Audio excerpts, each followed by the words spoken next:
मैंने शहर की ओर देखा और मुस्कुराया। वहां कोई कैसे रह सकता है, ये जानने मैं गया और वापस न आया।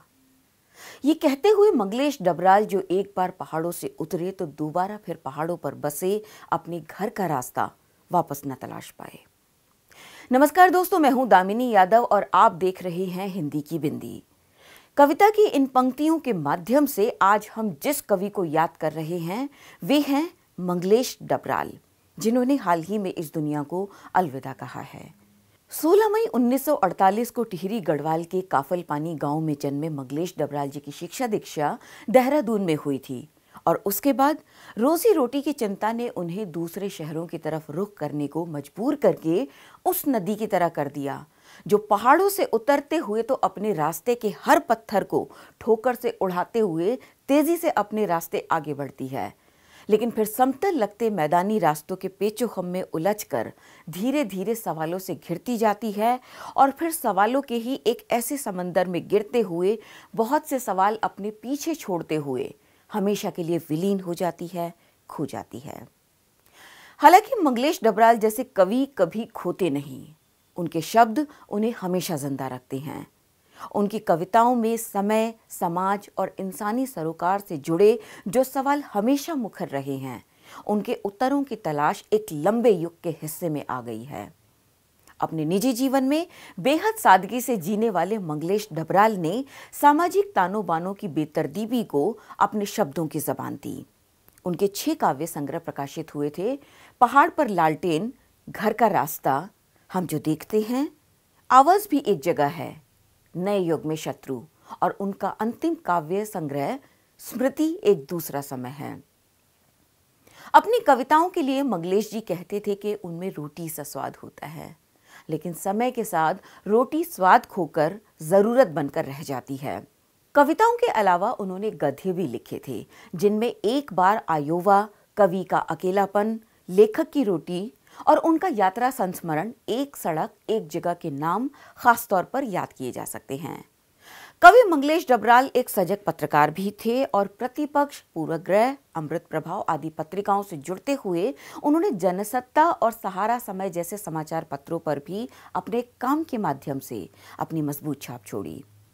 जहां एक तरफ मंगलेश डबराल जी ने Brecht, Pablo Neruda, Ernesto cardinal, डोरा गाबे आदि जैसे अनेक विदेशी कवियों की रचनाओं के अंग्रेजी से हिंदी में शानदार भावपूर्ण अनुवाद किए, वहीं दूसरी तरफ खुद मंगलेश जी की कविताओं के भी सभी प्रमुख भारतीय भाषाओं के अतिरिक्त अंग्रेजी, रूसी, जर्मन, डच, फ्रांसीसी, स्पेनिश, इटालियन और बल्गारी जैसी विदेशी भाषाओं में भी बड़े पैमाने पर अनुवाद हुए। उन्हें अनेक पुरस्कारों सम्मान से भी नवाजा गया था, लेकिन बाद में सरकार की असहिष्णुतापूर्ण नीतियों के मुद्दे पर उन्होंने अपना साहित्य अकादमी अवार्ड लौटा दिया था और वही समाज और सत्ता जो उन्हें कभी सिर आंखों पर बैठाती थी, इस कदम के बाद उन्हें अवार्ड वापसी गैंग का हिस्सा कहने लगी। सरकारी आंखों में मंगलेश डबराल क्यों खटके, इसकी एक बानगी उनकी इस कविता तानाशाह में देखिए। तानाशाहों को अपने पूर्वजों के जीवन का अध्ययन नहीं करना पड़ता। वे उनकी पुरानी तस्वीरों को जेब में नहीं रखते या उनके दिल का एक्सरे नहीं देखते। ये स्वतः स्फूर्त तरीके से होता है कि हवा में बंदूक की तरह उठे उनके हाथ या बंधी हुई मुट्ठी के साथ पिस्तौल की नोक की तरह उठी हुई उंगलियों से कुछ पुराने तानाशाहों की याद आ जाती है, या एक काली गुफा जैसा खुला हुआ उनका मुंह इतिहास में किसी ऐसे ही खुले हुए मुंह की नकल बन जाता है। वे अपनी आंखों में बड़ी कोमलता और मासूमियत लाने की कोशिश करते हैं, लेकिन क्रूरता एक झिल्ली को भेदती हुई बाहर आती है और इतिहास की सबसे क्रूर आंखों में तब्दील हो जाती है।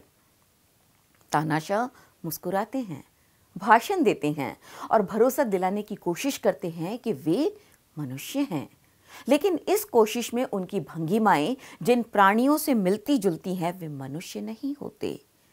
तानाशाह सुंदर दिखने की कोशिश करते हैं, आकर्षक कपड़े पहनते हैं, बार बार सज धज बदलते हैं, लेकिन ये सब अंततः तानाशाहों का मेकअप बनकर रह जाता है। इतिहास में कई बार तानाशाहों का अंत हो चुका है, लेकिन इससे उन पर कोई फर्क नहीं पड़ता, क्योंकि उन्हें लगता है वे पहली बार हुए हैं। और इसी तानाशाह जैसी कविताओं से ही मंगलेश डबराल का जखीरा भरा पड़ा है। इनमें जो कड़वी सच्चाइयां भरी पड़ी हैं वे आईने से मुंह मोड़ने के आदि समाज और सत्ता को कभी नहीं भाती। आज जबकि मंगलेश डबराल हमें छोड़कर जा चुके हैं, इसे साहित्य की एक बड़ी क्षति बताया जा रहा है, एक युग का अंत कहा जा रहा है। और वास्तव में ऐसा है भी, लेकिन इसके साथ साथ ऐसे कई सवालों के उठने का भी ये समय है कि हमारा समाज और सत्ता अपने लेखकों, साहित्यकारों, कलाकारों को सहेजने, समृद्ध करने के लिए क्या करती है। ये शख्सियात हर समाज की धरोहर होती हैं, लेकिन इन्हें बदले में क्या मिलता है। मैं चाहती थी कि जाते जाते मंगलेश डबराल जी की ही कोई कविता आपके लिए पढ़ती, लेकिन परिस्थितियां हर बार अपने लेखक कलाकारों के चले जाने के बाद जो सवाल खुद हमारे अपने आप से पूछने के लिए छोड़ देती हैं, मुझे उन सवालों के काफ़ी निकट एक और जाने माने लेखक और बतौर एसोसिएट प्रोफेसर कार्यरत अरुण देव की एक कविता लगी, जिसका शीर्षक है कवि की मदद, और वही मैं यहाँ आपके लिए छोड़े जा रही हूँ। हिंदी का महाकवि अचानक बीमार पड़ा, इलाज के लिए आर्थिक मदद मांगनी पड़ी, सार्वजनिक किया गया उसकी पत्नी के नाम का खाता, यही कमाई थी उसकी जन्म भर की।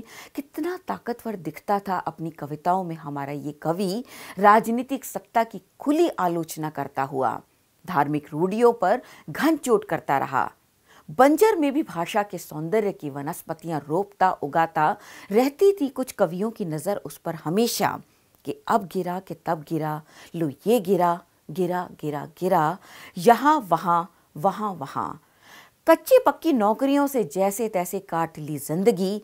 कुछ किताबें छपीं, अनुवाद छपे, कुछ पुरस्कार भी मिले, लाखों के जिसके लिए उसे सहनी पड़ी असह्य कुकुर झों झों। ये फिर भी कितने कम थे, कितने दिल चल सकता था इससे भला जीवन। कुछ ओहदेदार लोगों के किताबों की लिखी उसने समीक्षाएं कि खुश रहें, गाहे बगाएं, काम आ जाएं। पाठकों से क्या होना था, वे पता नहीं कौन थे, कहाँ रहते थे, जिसे लिखने में उसे सालों लग जाते, और जो सभ्यता में अब तक का अर्जित का सार था उससे भी क्या होता इलाज के लिए। घर पर कर्ज छोड़कर मरा जब उसकी अंतिम यात्रा में लोग भी कम ही थे। मंगलेश डबराल जी को द वायर परिवार की ओर से विनम्र श्रद्धांजलि। द वायर के और वीडियोस देखने के लिए सब्सक्राइब करें और बेल आइकन पर क्लिक करें। स्वतंत्र पत्रकारिता की आर्थिक मदद करने के लिए डिस्क्रिप्शन में दिए गए लिंक पर जाएं और अपनी राशि चुनें।